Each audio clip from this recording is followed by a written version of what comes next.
Welcome, everyone, to our next session of the Hope and Joy series. People are joining here, so we're going to just take a moment as people come in.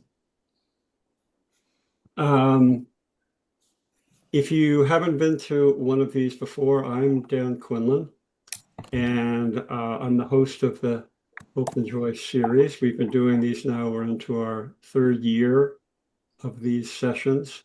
And the idea of the sessions is to introduce folks to thinkers and writers and artists from many different walks of life, both secular and non-secular, and hope that when you leave these sessions, you have some topics you might want to pursue and learn about and think about. And so this is meant to be kind of an introduction to some different ways of thinking, and particularly in these times, which are quite challenging on a number of fronts. Hopefully you'll leave the session with a kernel of something you might want to go learn about some more. And also we focus a lot on the idea that having a contemplative practice of some sort is quite helpful. But we also are not trying to say this particular type of contemplative practice that's the right one for everyone. So we're trying to introduce folks to a variety of different contemplative practices, and we'll demonstrate a couple tonight. We go for about 90 minutes. In this particular session, our guest is going to be giving a talk in 3 parts, and then after each part, we'll give everyone an opportunity to break out and talk amongst yourselves about what you're hearing from our guest, or not. You don't have to do that. You can stay in the main room, as it's called, and not go to the breakouts. So with that, I'm going to just checking here to see the number of participants and see if we've got anybody waiting, or we don't. So I'm gonna begin this evening's proceedings with a very simple contemplative practice, breathing exercise, and I'll do a little reading. And so I will ask you to, in preparation to getting ready for this little contemplative exercise, to sit in an upright and dignified position, as John Kabat-Zinn says, whatever those words mean to you. And I'll ask you to try to focus on your breathing in particular, and the sensation of the breath filling your belly, and on the exhale, your breath coming up and leaving your belly.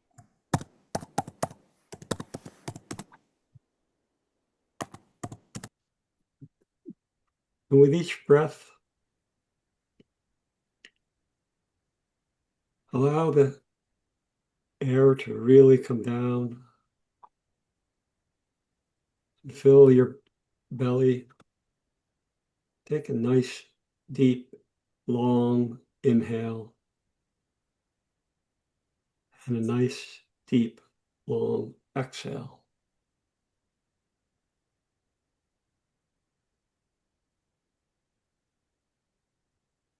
You may well remember as a child, one of your parents or a teacher or a mentor may have said to you when you were having a challenging moment to just take a long, deep breath.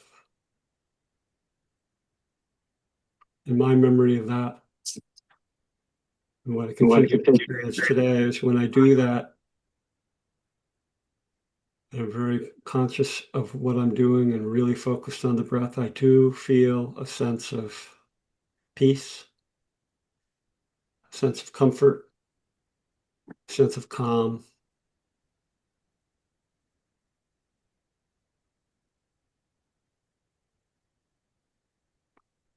And also a sense of focus. As your mind wanders, as it no doubt will, just remind yourself to breathe, to enjoy the long in-breath and the long out-breath.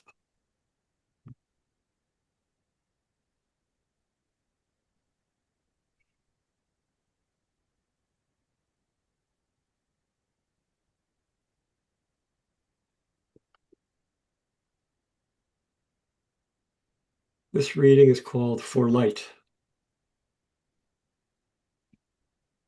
Light cannot see inside things. That is what the dark is for, minding the interior, nurturing the draw of growth through places where death, in its own ways, turns into life. In the glare of neon times, let our eyes not be worn by the surfaces that shine with hunger made attractive. That our thoughts may be true light, finding their way into words, which have the weight of shadow to hold the layers of truth. That we never place our trust in minds claimed by empty light, where one-sided certainties are driven by false desire. When we look into the heart, may our eyes have the kindness and reverence of candlelight. That the searching of our minds may be equal to the oblique crevices and corners where the mystery continues to dwell, glimmering in fugitive light. When we are confined inside the dark house of suffering, the moonlight might find a window. When we become false and lost, that the severe noonlight would cast our shadow clear. When we love, that dawnlight would lighten our feet upon the waters. As we grow old, that twilight would illuminate treasure in the fields of memory. And when we come to search for God, let us first be robed in light. Put on the mind of morning to feel the rush of light. Spread slowly inside the color of stillness of a found word.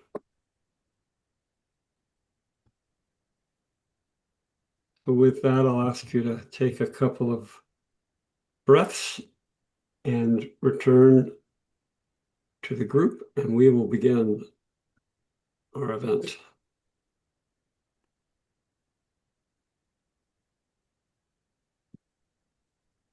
So our guest tonight is John Grimm. John is the founder of, or the co-founder of the Yale Forum on Religion and Ecology.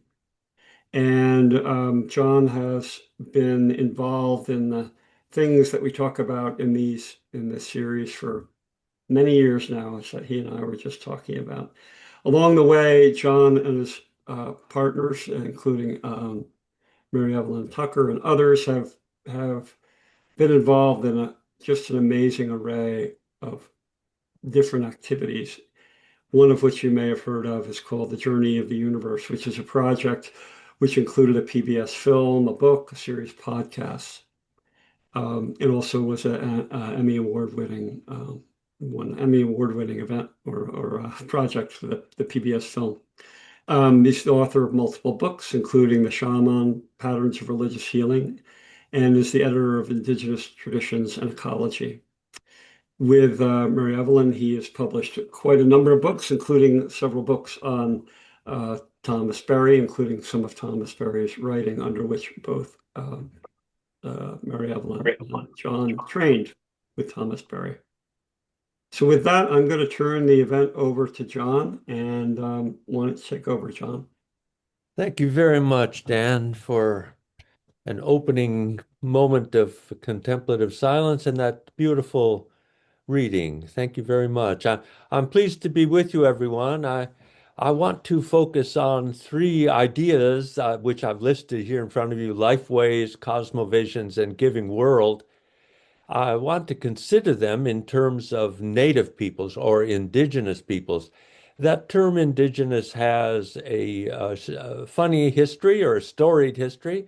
Well, let's talk a little bit about it as we enter into the remarks, but I wanted to open by letting you know that I'm in Connecticut on the land of Pawgusset, Shagdacook, Mashantucket, and Mohican Pequot peoples, very distinctive peoples in this region who made lovely beads out of shells and established themselves as a very significant presence in the whole New England region, trading these wampum beads. And they became the envy of the first Puritan colonies and suffered and in somewhat of an invasion from Puritan peoples. They marched down in the 1600s and massacred a rather large group of Mashantucket Pequot and subdued these people, so that the Pequot have been under that kind of colonialist presence for some time. It's typical in my field of study. I'm a historian of religion. I come from North Dakota, and I leaned up against the wind out there as a kid. Some people say, well, that's an interesting metaphor, Grim, but I want to assure you, anyone who comes from that region knows that the wind is a daily affair, and if there isn't a wind, it's felt as something strange by people.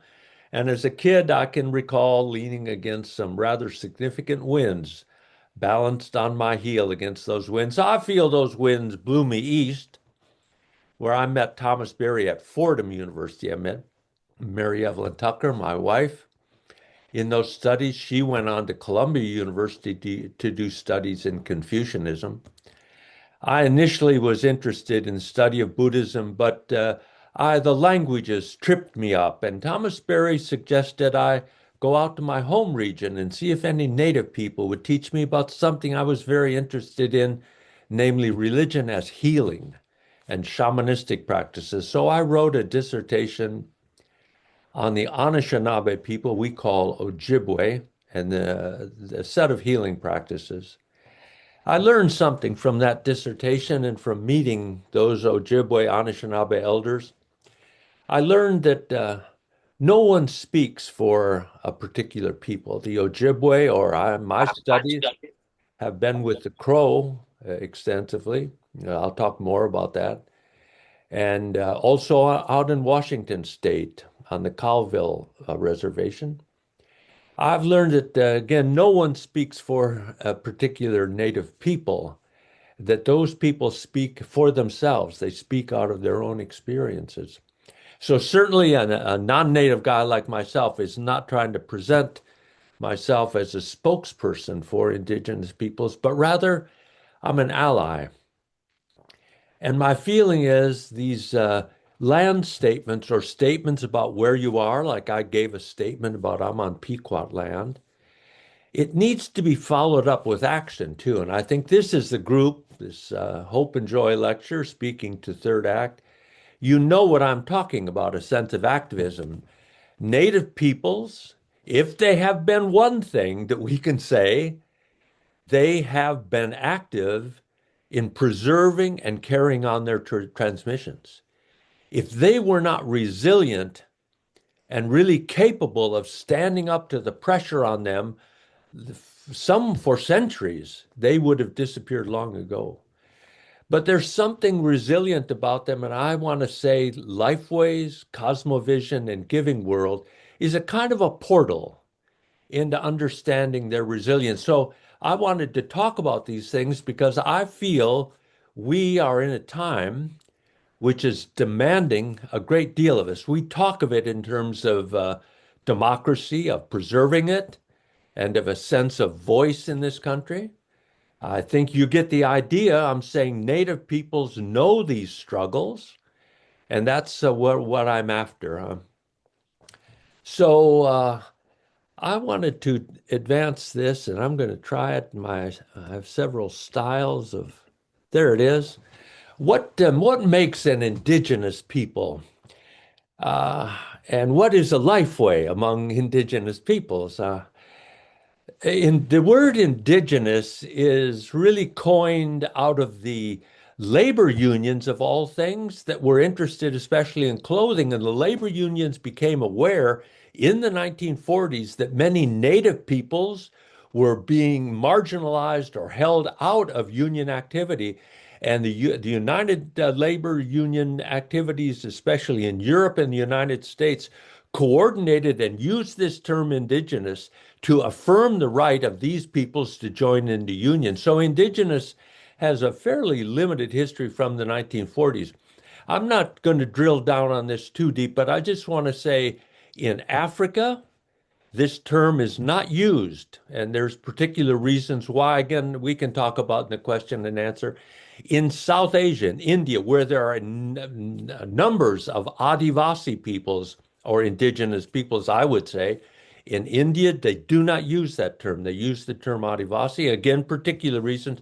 In East Asia or China, they use ethnic in the English. They have their own term, Minzu, for ethnic peoples.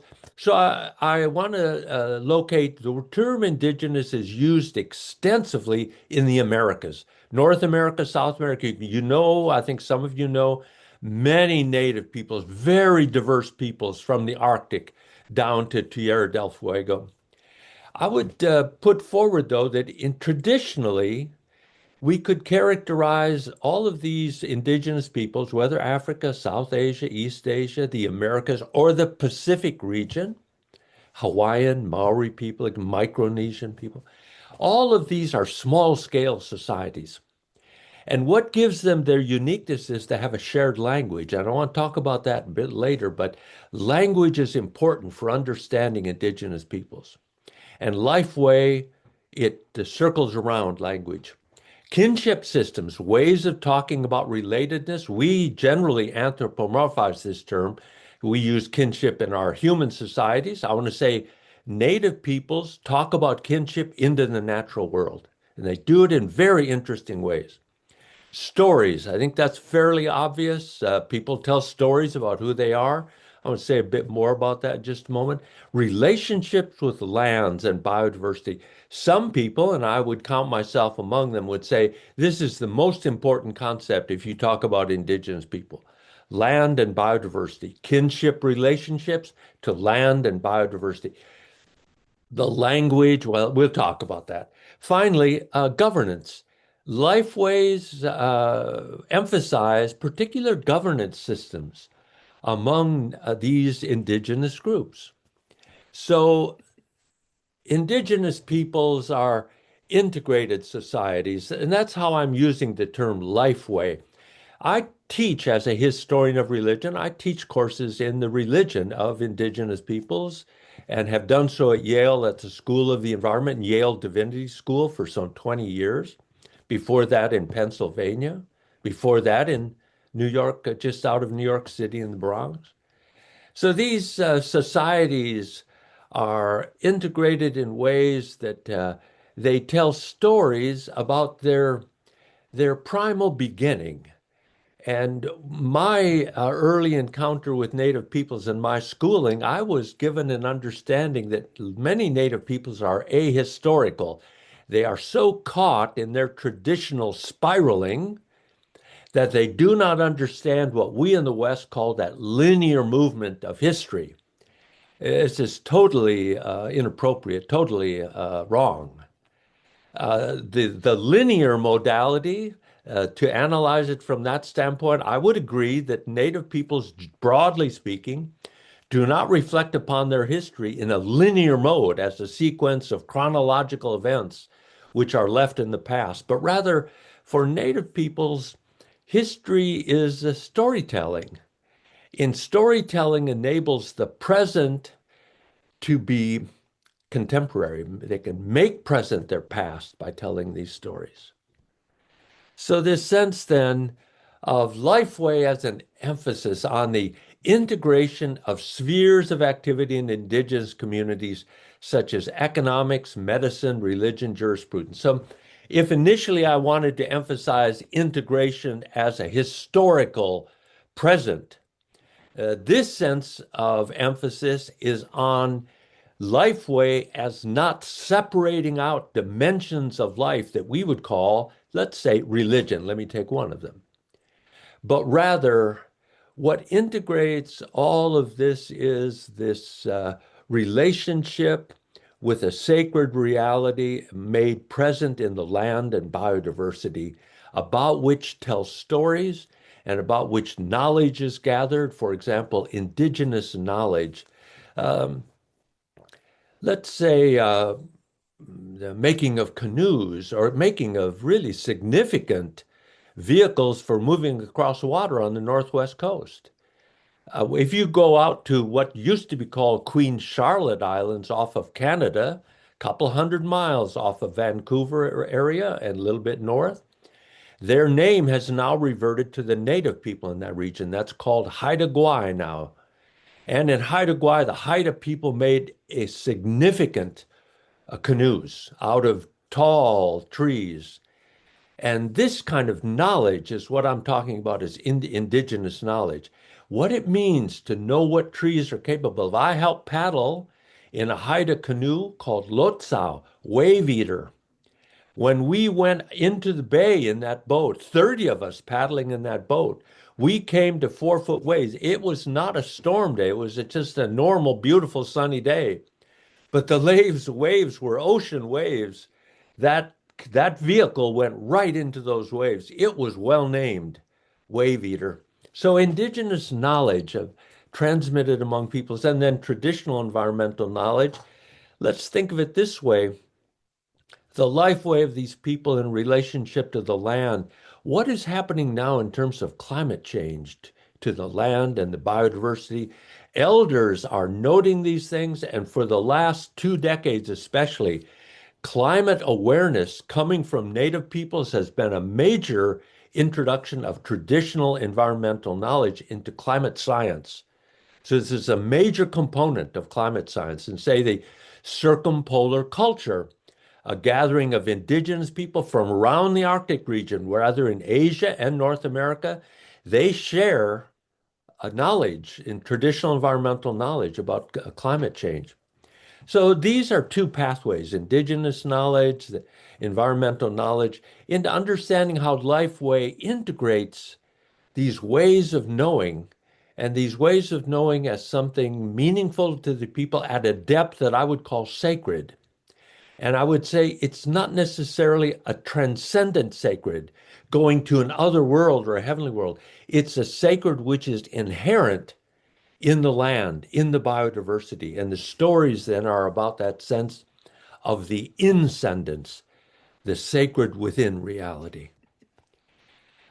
I want to go now to visit a couple of elders that took in Mary Evelyn and myself. Violet Medicine Horse of Big Lodge clan and Adam Birding Ground of Pagon clan are members and fully enrolled in the Apsaalooka tribe, or the Crow tribe, or Crow Indians. So the English term Crow was used to describe these people. I mentioned that I did a dissertation with Anishinaabe people of the Great Lakes. And these people live in Montana. So my home state, when the first French traders were meeting the Crow people, and as they came to trade with people that these traders already knew, they asked, "Who are these people?" And the sign language was like this. So the traders used the word corbeau or crow to name these people. And they're a small society, about 9,000 people now, maybe about 9,000 then. And they use that word in English, but they also keep their own language. About a third of the Crow people speak traditional language at home. So they're the families that took us in, Violet Medicine Horse and Adam Birding Ground. They both have gone, as the Crow say, to the other side camp. The Crow describe themselves in one way as this side camp, and all who have gone beyond are in the other side camp. So they're ancestors of ours now. But when I was doing field work as a historian of religion, I visited with them for over 30 years. And of course, they have a very dear part in my memory and in my persona, my shaping me. And it's hard for me to really image you into what a day would look like with Adam and Violet. We would get up in the morning, and back then we all smoked a little cigarettes and had some breakfast, and we'd talk about who we were going to visit that day. And it was just a marvelous sense of going to visit the Red Wolves or going to visit other Crow families. And Adam and Violet were older, so I met all of the older people. And we would go out and travel to these elders and come back at night and after sweating with in some of these settings and talk about these issues together. And one day, Violet said, we don't have a good picture. We need to have a picture. So she said, well, I'll arrange it. And this is how Violet arranged. Adam and Violet are traditional Crow, sweat lodge, Sundance, fasting, tobacco society. These are traditional ceremonies that are known only to the Crow. Other people have their own versions of some of them, not the tobacco society. But here they are dressed in peyote way. So Adam and Violet were also peyote way people, Native American church. They're also members in good standing at the local Baptist church. So sometimes students would say, well, how can that be, Grim? How can it be that these individuals can belong to different religious activities? I said, that's something very interesting about the Western sense of exclusivity. If you're Jewish, you can't be a Baptist or Christian. Huh? If you're a Muslim, you can't be a member of the Buddhist. We project exclusivity. Most of the peoples of the world do not. And native peoples, by and large, I find this consistently, unless they have been touched by, especially an Abrahamic tradition, they become very exclusive then. But if they keep to their traditional ways, they understand that a person may be touched by a sacred vision or a meaningful vision and should follow it. So I want to move on by saying that when I met Adam and Violet and over the years came to know them, I came to the Crow with a sense, I mentioned earlier that they were caught in their own stories and mythologies, and that they didn't have that historical sense, and consequently, they didn't have individuality. They were socialized to be communal.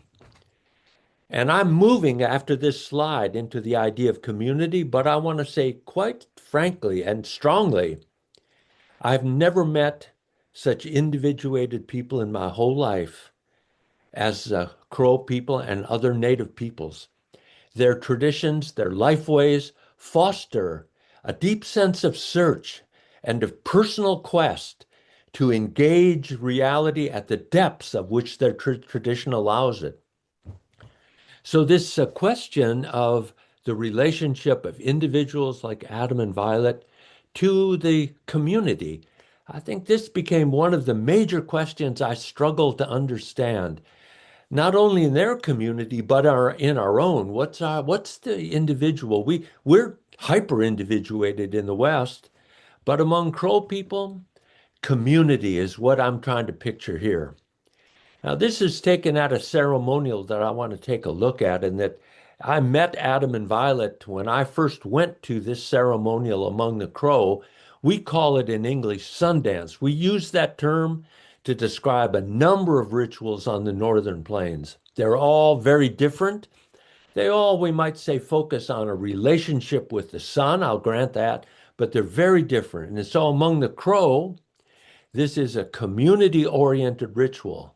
Individuals are going to go into a lodge, and there's a 3, 4, or 5 day ceremonial. And after the ceremonial, there'll be a big feast. This picture is taken in preparation of that feast. And I wanted to show it because it gives an idea of the community, that the teepee structures, traditional habitat on the Northern Plains, people cooking. You can see the wood fire.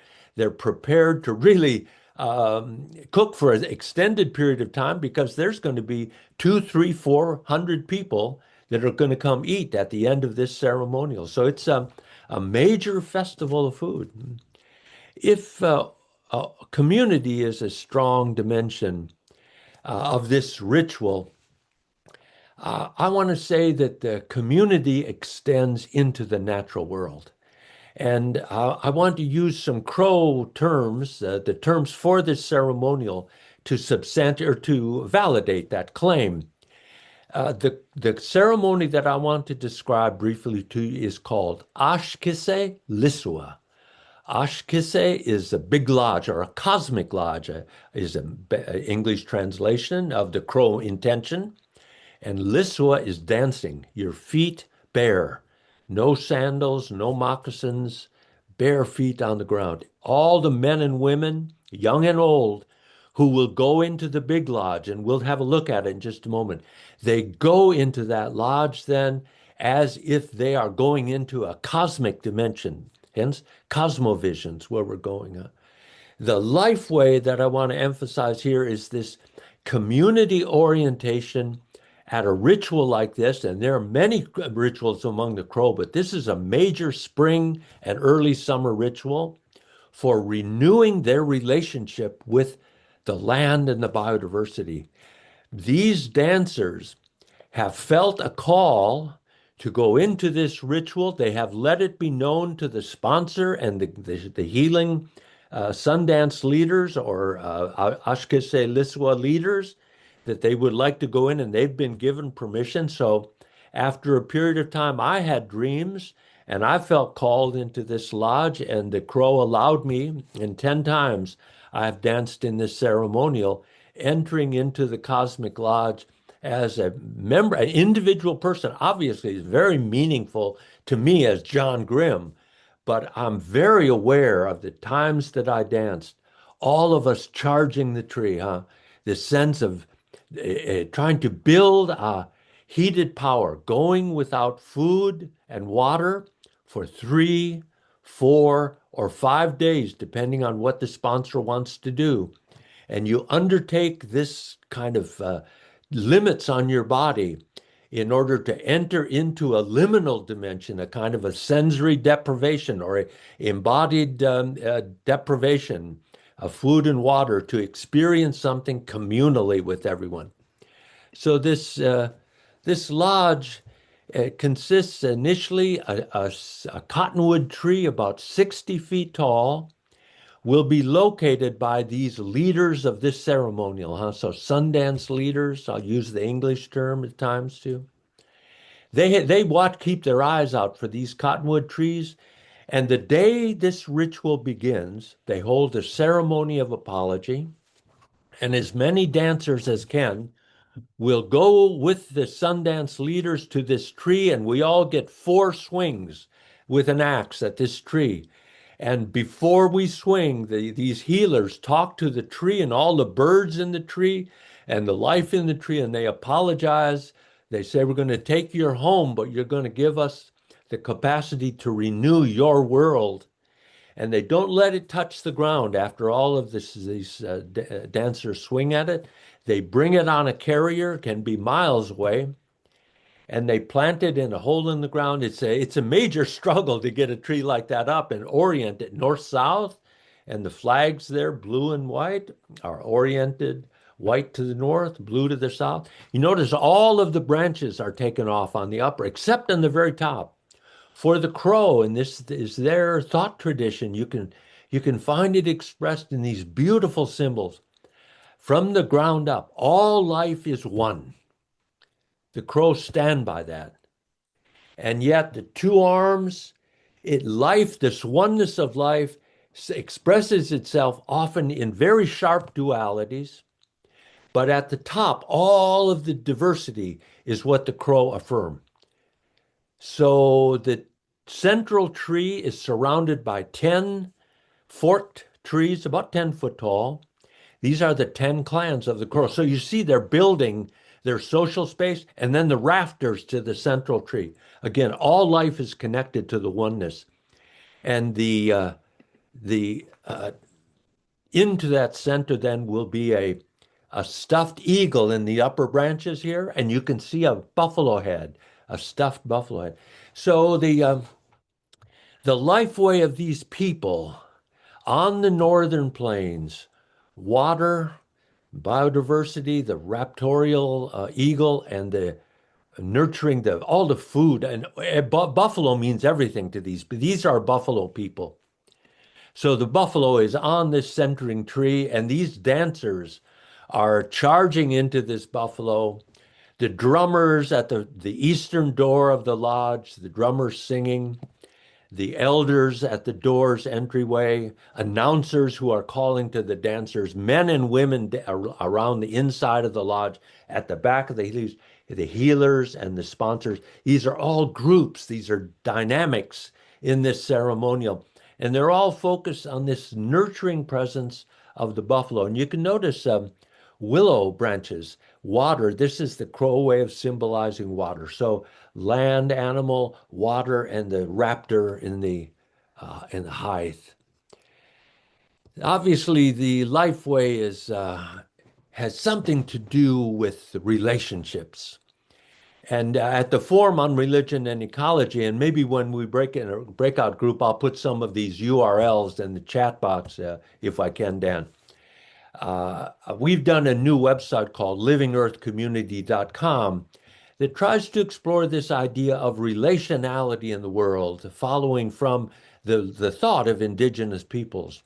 So Lifeways inculcate, they teach and transmit this relational way of engaging the differentiated sentience of the world. You find it in animals, birds, fish, trees, clouds, water, this sense of a living world, a living earth community. Earth community is a phrase that Thomas Berry, he's the first one I heard use it. And we've tried to carry on this work now in an indigenous perspective. Rituals are ways of expressing, rekindling, exploring these relationships. And it will be very customary to hear someone speaking about the respect and reverence for Mother Earth in these rituals. I just last few slides in this opening section. I wanted to jump here to the Anishinaabe people. So I have that word Anishinaabe elders. And this is from a book that I like very much. It's written by Native scholars. And I have been very active in environmental concern from my days in North Dakota. I come from a hunting family, but certainly from the 70s on, I have been an environmentalist now in the School of the Environment at Yale. And I engage with scientists who have a way of talking about environmentalism. But as I read this phrase, catch the difference between an indigenous elder talking about environmentalism. Anishinaabe elders say, we're living in harmony and we recognize our relatives. But environmentalists, and if I could, I would say scientists, but in science, environmentalists, are not to that point of recognizing any relatives. They say, environmentalists, science environmentalism, say that you have to recycle in order to help the environment and to stop global warming. They're not talking about helping the earth heal. They're not talking about helping our relatives to survive. I find this statement rather interesting from an indigenous elder. I might say to that elder, today I think environmentalists, science included, are understanding the earth needs to heal, and they're trying to help in that regard. But this last statement about helping relatives to survive, I think we're still working on that one. This is a slide which might not be very meaningful, but I wanted to include it anyway.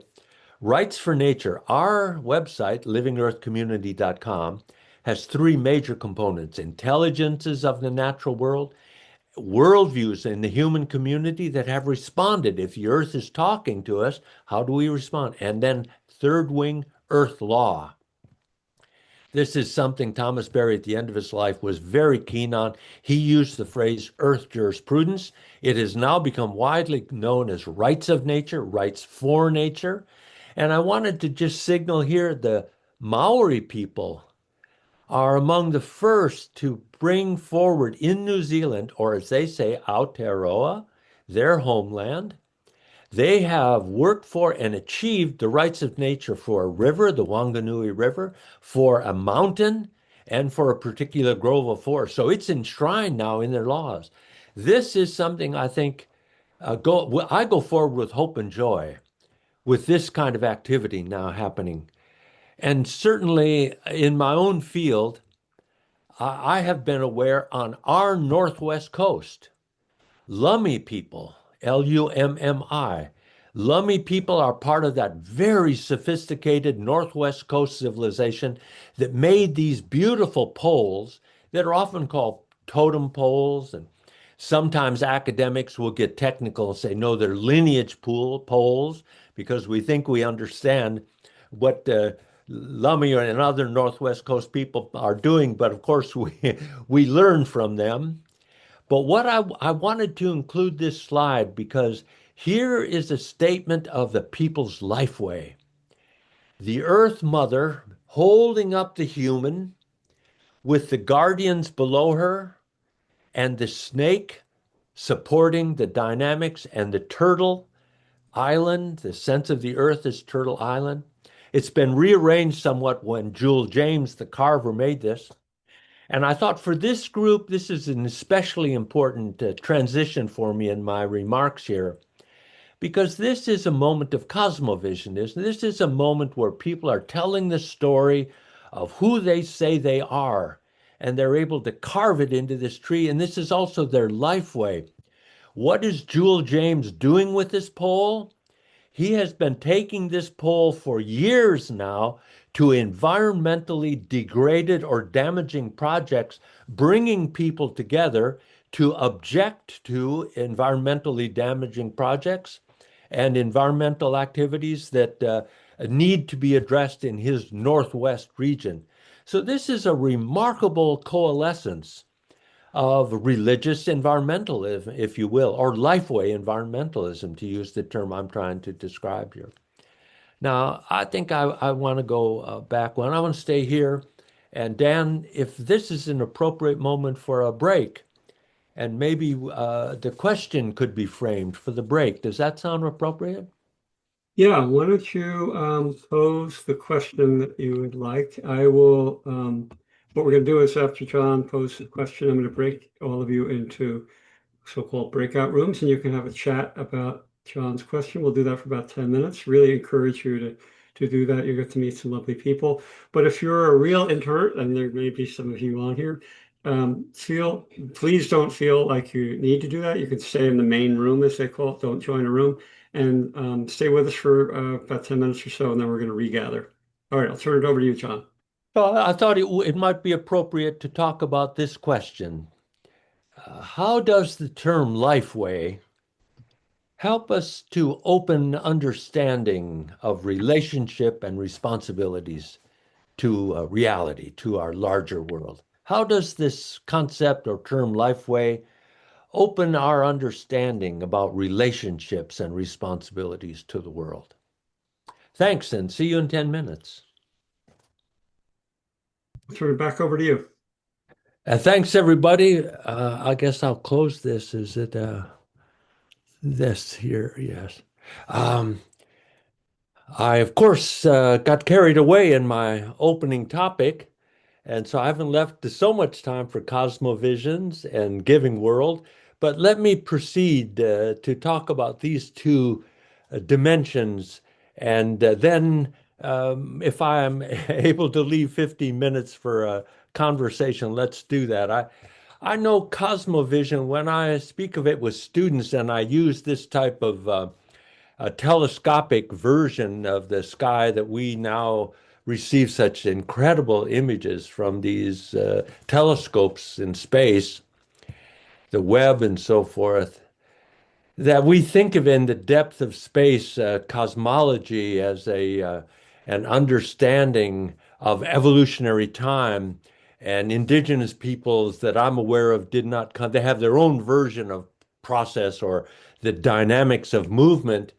But nonetheless, they have a vision that includes this sky world, as well as all of us activating our imagination about our relationship with this world. And for Native peoples, obviously, the sense of how the communication takes place between reality, the biodiversity of life, or as Thomas Berry would put it to all of us when we would meet him, we have an understanding of evolutionary time now in a cosmology, which is the depth of time or deep time is what we speak of.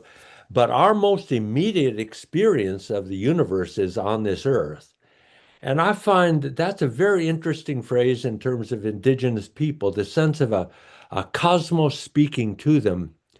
And so cosmovision is a term that I get from indigenous elders in the American hemispheres, especially Mesoamerica. They use this term in Spanish and also in English, that cosmovision is a way of communicating with a world that speaks to the human.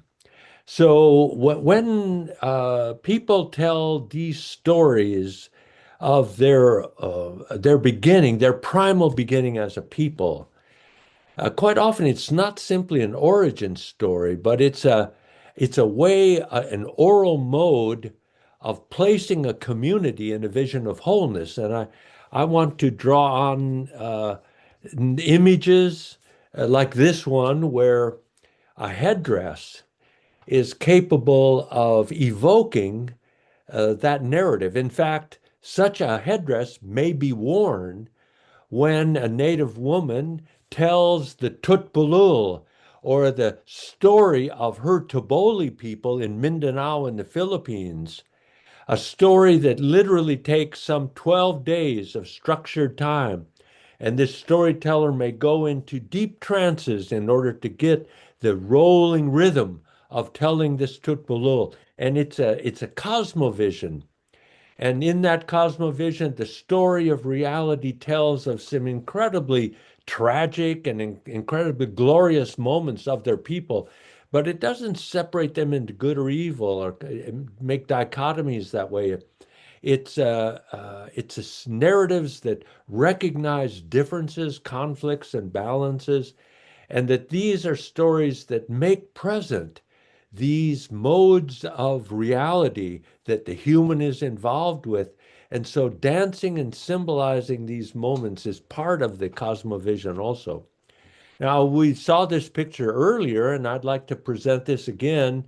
I would affirm that it's a lifeway. It's an example of lifeway by the 10 outer poles, but actually the whole integrated activity of the Ashkese is a cosmovision also. The people bringing their understanding of who they are as a people to this telling of the dance itself and this renewal of the biodiversity and the law. So the dancers can be upwards of 100. It can be as few as 20 if it's a early in the spring dance, but there may be over 100 dancers in such a lodge, and the men go in first, and the women are near the door. And you can see we're looking in the eastern door here. So the sun rises in the morning, and the dancers come and they sit by that center pole, and we chant specific songs, and everyone is blowing on a whistle made out of the wing bone of an eagle. So there's a lot of beautiful rhythms that take place. It is not at all unusual for eagles to gyre around the lodge when they hear the calling of these eagle bone whistles going up into the air. So the sense of cosmovision embedded in these ritual practices. The Ashkese Lodge is finished with shade trees. So you can see these. We have those who are going to dance are working on the lodge, building it, and we're now off doing sweats before we go in the evening of the dance. And other people who volunteer, they've gone out and they've gotten trees and they shade all around because the intense heat of the 3, 4, or 5 days, dancers need to get out of that heat every once in a while. So they'll stand up and dance to the center pole and back, and they'll dance that way for maybe 20 minutes, maybe an hour, and then they'll take a rest, and then they'll go back at it again. It starts in the morning with seeing the rising sun. Everybody goes back to rest until around 10 o'clock. And 10 to 1 o'clock, they dance. The drummers go off and have something to eat, and they come back about 6, and about 6 until 2 in the morning, the dancers will go again. So that's the kind of a typical day dancing. And the sense of this ritual then is bringing people into that cosmovision.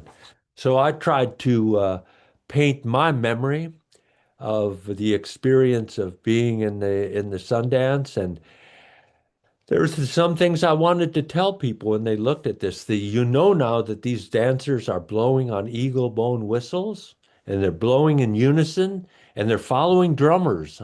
So around one drum would be 4 or 5 singers. The men and women are dancing. It was initially men. This ceremonial was lost to the crow in the 1880s.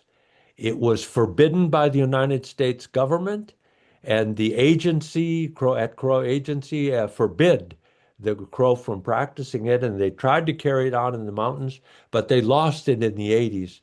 In 1941, when Crow young men and young women were going off to war in the army and the military, the elders wanted something to protect them. The old ceremonial was a vision acquired for military valor. And so the Crow lost this ceremonial, and they say it traveled. It traveled with the Kiowa who came by them in the 1700s and learned. And the Kiowa went down south and they taught it to the Comanche. The Comanche taught it to the Shoshone in 1941. The Crow went back to the Shoshone and they brought this ceremonial back. It was changed, it's a different ceremonial. In the old days, they pierced like the other, many Plains people pierce. This is a fasting ceremonial. And this is a 3-night ceremony. You can see the 3 bands. So this is 4 days, 3 nights and 4 days of fasting. And you can see also the buffalo skull. It's a little small in this painting. But in the next one, you can see it's much larger. But this is an actual picture, and I think I'm in the background there. And it's a powerful moment to be to see it even on the outside. I once had occasion to bring a group of Newberry Library scholars, Newberry Library in Chicago. They held a meeting on the Crow Reservation, which I really commend that library for doing that. It must be 2 decades ago now. And there was a Sunday. I was at the conference and I said, there's a Sundance on the Crow Reservation. Would you like to see it? And the participants, about 40 of us, said yes. And we drove out and we stood with the elders looking into the lodge. And wouldn't you know it, 2 eagles were gyring around. One of those elders saw one of the eagles going off to the side. And he said, look at that eagle. Something happened to its wing and it's going back home. And I said, well, what do you mean something? Well, they're right-winged and left-winged, just like we're right-handed or left-handed. They show preferences. And we watched and went back to watching the dance. And wouldn't you know it, about 5 minutes later, an eagle feather came out of the sky. One of the elders said, look at that, there's an eagle. And it went right down into the lodge. None of those elders moved. They all stood there looking, and they motioned over a young boy, and they said, go look in that lodge and tell us who it landed by. So a typical sense of the communication from the world, it's cosmovision. The world is speaking to the people. And here in this Ashkeze, the people are speaking back. It's this mutuality. Another people, so let me not confuse the situation too much, but the Anishinaabe people, the Ojibwe, they have a ceremonial they call Midewiwin. It's a powerful name. Mide is the sound of the drum. You notice the Crow also, different language group, but the drum, that rhythm. Same with these Great Lakes people. They have a major ceremonial and society and a whole body of lore they call Midewiwin. Wiwin is a participial form. It's a doing. So mide, the sound of the drum, doing the sound of the drum. What is it? It's a cosmovision. It's a way of calling the powers. Well, you can see in this birch bark map that this individual is going into the second grade or the second stage of the Midewiwin ceremony. And they're coming into a wigwam. So the Crow built a lodge, but the Anishinaabe people have a wigwam, and they're talking to spiritual presences in this cosmovision as they move in these stages. So here's another people, kind of neighbors of the Crow, who also have their own ceremonial, and it has a cosmovision. My own studies with indigenous people brought me to an understanding that cosmovisions have also brought them into a present. So, in the middle of this slide, I wanted to really emphasize a lot of my studies have been around symbols and rituals and the intellectual life of these people.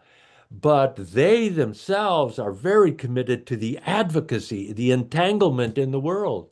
So here we have in 2007 the United Nations Declaration on the Rights of Indigenous People. This is a document which Native people came to the UN from its founding. They have been arguing. They were arguing at the League of Nations for some document to recognize the presence and the survival of indigenous peoples. And this is part of their activism, part of their cosmovision. So again, in 2015, the sustainable goals at the UN, indigenous people picked up on my right, maybe your left, the indigenous peoples of Australia, the We the Peoples, the talk of the law, and this indigenous environmental network. Again, all of it, I just wanted to emphasize here, cosmovisions are not just abstract or performative. They engage, Native people use them to engage their present reality. So finally, then moving to this last topic of giving world, indigenous feeling for a giving world flows from people's experience of the abundance of the natural world. And I think this abundance, I myself, when I first thought of this idea of a giving world, I went to nurturing food, that the world is giving food. But as I've come to engage Native peoples in different settings, I've done work in East Asia, in the Philippines, and in Southeast Asia. Had an opportunity to meet with elders and sometimes short periods of time. But I've been going back to the Crow since 1983 and into the present, and other reservations, and beginning to learn that this sense of the what does the world give is also an orienting. The world is giving to the human ways of understanding how to orient themselves, their identity as a people, and ground them in a place. The land is so important to indigenous people. And these ways of relating to a giving world enable transformation, the movement through life, just as any of us go through a time of sickness in our lives, or marriage, or a death of a loved one. These transformations in our life we meet and deal with in different ways. So also Native peoples, they have their own ways.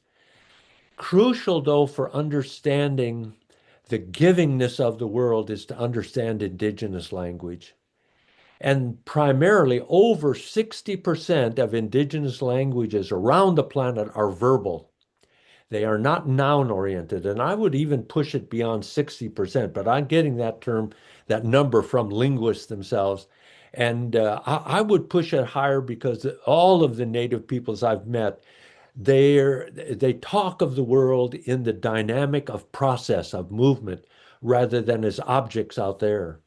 So this sense of the grammar of animacy is something that Robin Kimmerer, who I'll picture in just a moment, she talks about this grammar of animacy, the animacy of the world, the talking world, and the way it talks, that indigenous languages affirm a natural world speaking rather than simply being an objective, inanimate world waiting to be named or nouned. So if you think of cosmovision, even, it's not something out there, but rather the story is remembering that past which is now present in language that is evoking that which shaped the people, and it's shaping us right now. So it's a really powerful sense of cosmo. Well, one thinker, Teilhard de Chardin, uses the term cosmogenesis. He leans on the Hebrew Bible book of Genesis and combines it with cosmos. But I think that's descriptive of indigenous peoples. Languages that are seeing a world constantly being made right now, not just back then, right now. So verbal languages anticipate, engender, and cultivate a sense of a living world. Rituals, then, celebrate this ancient agreement between peoples and local land and biodiversity. And the indigenous rituals, I mean, they are so diverse and so many. But on this continent, Haudenosaunee people, we call them often Iroquois, but they call themselves the Longhouse people, Haudenosaunee. And here is an elder, Oren Lyons, in his 90s now, but a faith keeper of the Haudenosaunee people. And in the Longhouse, he is one of the spokespeople for, so he's a traditional governance person. And Oren Lyons, very committed also to lacrosse. His people take credit for their invention of that game. And it's a game that brings them into relationship to land and biodiversity. But the ritual I wanted to emphasize here is the Thanksgiving address, the Odentan Kariwatenquen, and this sense of looking at the horizon, looking out with the vision of a human, and naming from the sky down to the grounding in the earth all of the creatures, so that a Thanksgiving address can take as long as an elder wants to thank all those beings who have given to the human. So this sense, this beautiful ritual of a Thanksgiving address, which the Haudenosaunee people continue to this day. Other rituals, we've already talked about the Ashkese, Lisua, this dancing in a cosmic lodge. And these rituals, like the Ashkese, renew the movements of people and their requests to animals and land for permission to enter and sustain themselves in region. Crow people know that in the 1400s they broke away from the Hidatsa people. So the Hidatsa in my home state of North Dakota, they were one people, and the Crow and Hidatsa broke apart. And the Crow went on a long journey. They have words in their language for snows that come endlessly and ice. They have words in their language for the Grand Canyon. They have words in their language for crocodiles. There are no crocodiles in Montana, but they carry these from this long journey. They're Exodus people. They went on a long journey and they came to where they found a 5 raid tobacco plant in Montana, in the Bighorn Mountains of Montana. That's where they have made their home. And so this ritual of Ashkese Lisua, they remember this. They made a treaty. They made an agreement of request to the animals and to that land to be able to live there. I don't think we've done anything like that in this country, but I think we may one day. We may be able to find this story that brings us to a new understanding of a new form of governance that will have a cosmovision. I think we might even talk about ourselves as coming out of the universe. We understand ourselves that way. It'll be our own cosmovision, but we will begin to tell the story of how we are integrated into this reality, and that we also we want to survive the way Native people have survived. And so you notice I'm leaning on Gerald Visner, a wonderful Anishinaabe writer, who coined this term survivance. And he indicated by this term not just survival, but a people who understand themselves in relationship to reality, and that understanding gives them the capacity to survive. I think if I'm going to talk about hope and joy to you, that's what I'd like to transmit. That's the Hey, kind of John, hope. Yeah. thank you. That's perfect. And I'm sorry to interrupt, but you encouraged me to interrupt you. Good. But that's like a perfect breaking point, I think, there. Thank you. And so we want to open this up for questions. John, can you turn the screen share off? Yes. And you could, if for folks who want to ask questions, if you're probably pretty familiar with this now, but you can go to the bottom of the screen, you can, raise your hand, or you can put a question into the chat and we can ask that. I have questions, but I think that before I ask anything, let's see if anybody wants to be an icebreaker here and ask you a question. Any questions from the audience here?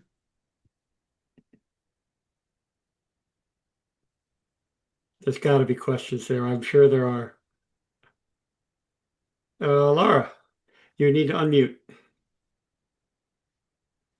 Hi. I There we would go. love to have more time to think about more deeply about what I want to ask. But one question, you mentioned in the beginning transcendence, but you also mentioned incendence, if I'm saying that correctly. Yes. Could you say more about that? Could we hear a lot about the sky and the eagles and what is their reverence in terms of incendence? Yes. I'm getting that term from Thomas Berry. So that's a source in his writings. You can find that. Uh, Thomas Berry was very keen on finding a new story for the human. And he felt that new story was the story of the emergence of the universe. And so matter, if this universe that we know of is composed of matter, that became his focus rather than a transcendent deity or a God outside. It's in the matter. So when I went to study with Native people, I found an exceptional attention to biodiversity, to the world of the earth manifestation, from clouds, water, all of the expressions of matter, and then also into the sky. The Crow see themselves also as a star people. They call themselves changing grandmother. We are the children of changing. That's Venus.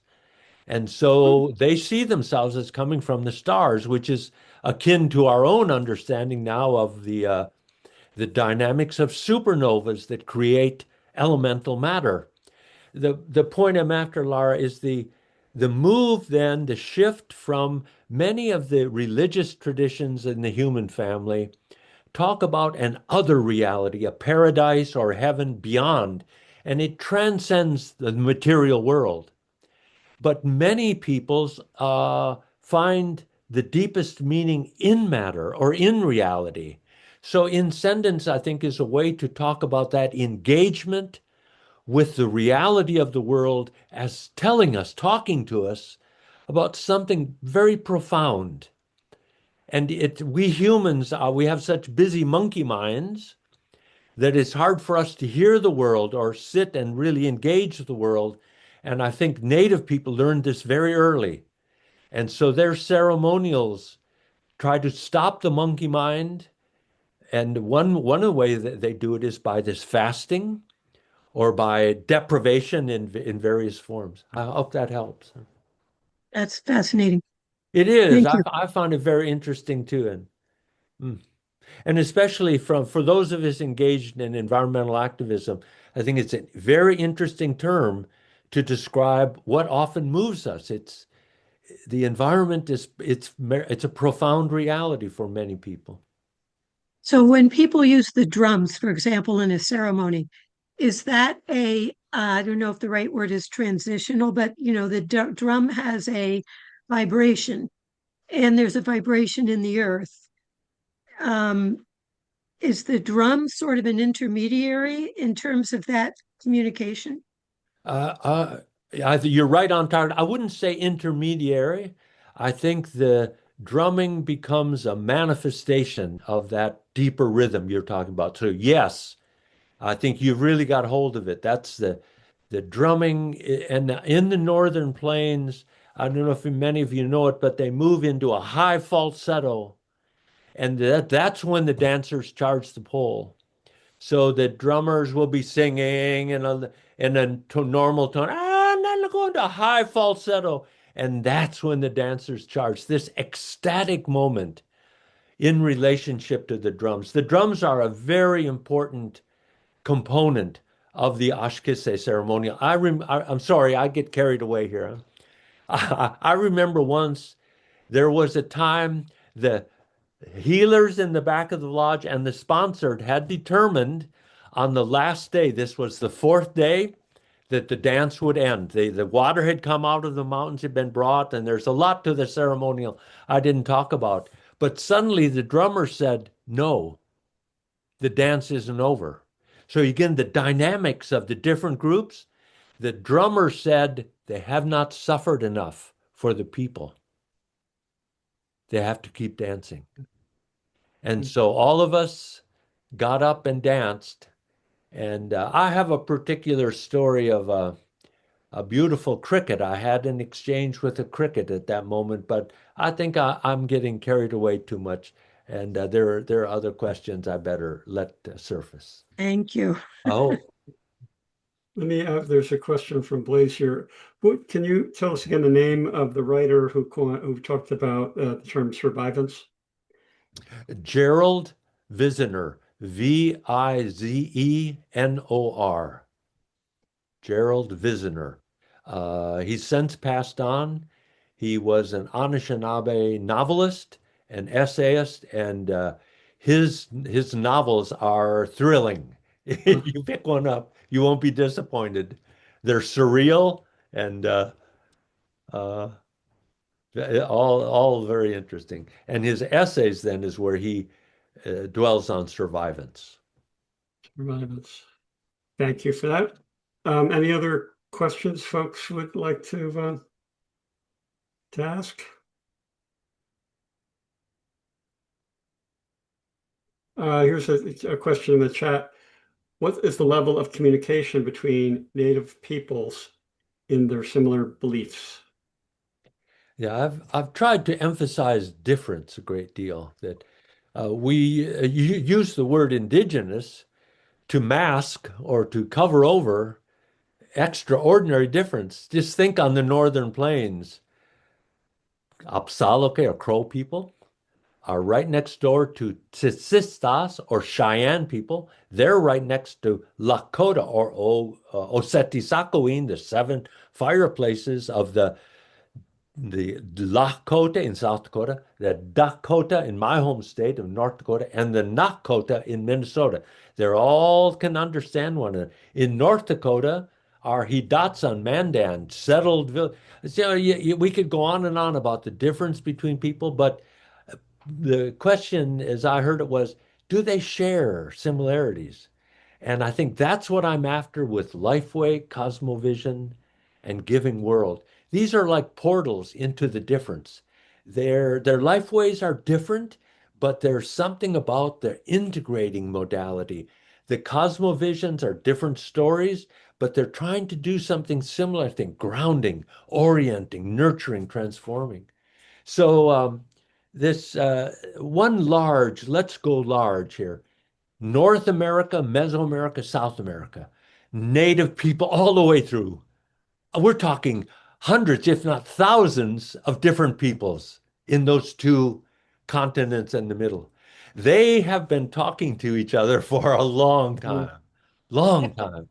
The conversation, when I came of age to begin to understand that elders were meeting in Mesoamerica, then they come up north to Haudenosaunee. I know Mesoamerican people who've come up for peyote meetings that I've been in with the Crow. So these conversations are really old. Now they call them the conversations between the eagle and the condor. So is that a shared belief? Maybe we can say, the eagle and condor have some cosmovision dynamic, but they're different, and yet they're talking to one another. It's a great question. It's really tough to answer, or not answer, but respond to. One last quick question from anyone? Just a couple minutes. How about an example of Melanie.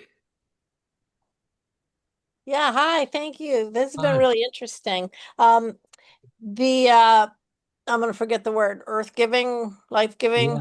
Yeah. You were Yes. talking about that the Giving earth, world.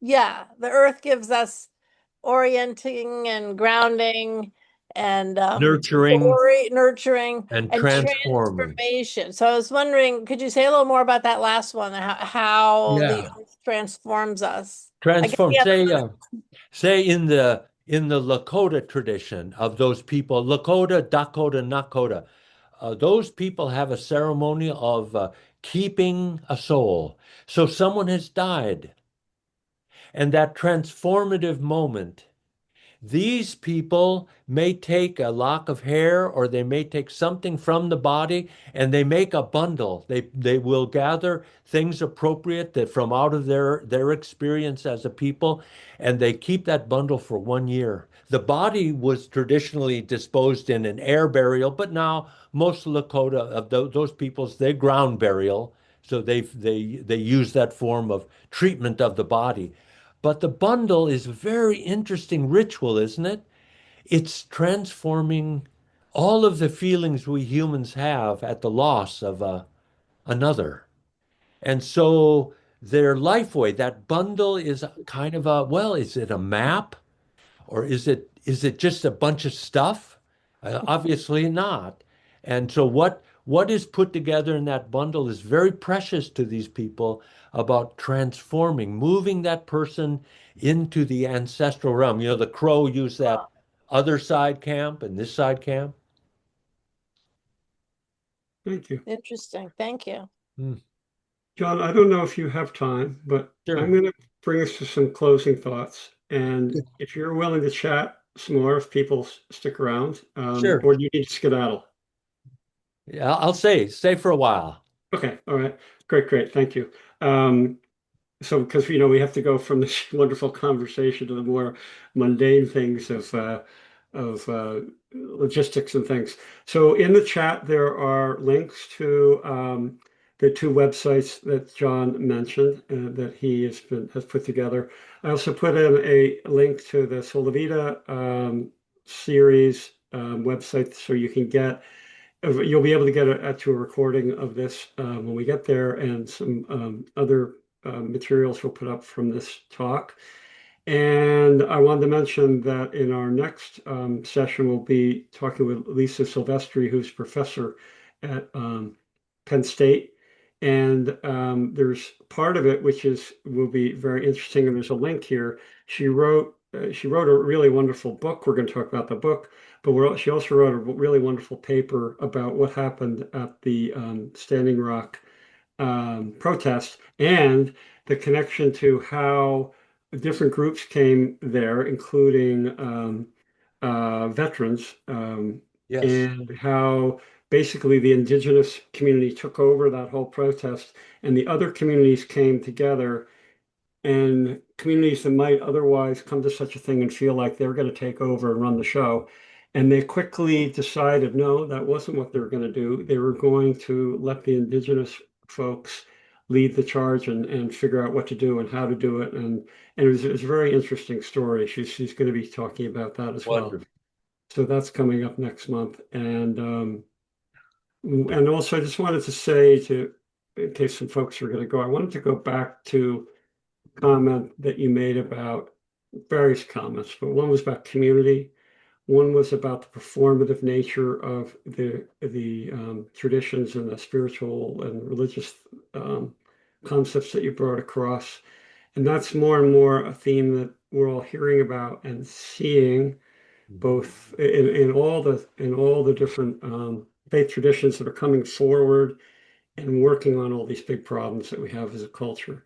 Is the idea that part of that is performative in the sense that we gather together and we go do things that represent our beliefs. And that's how we're going to turn this country around.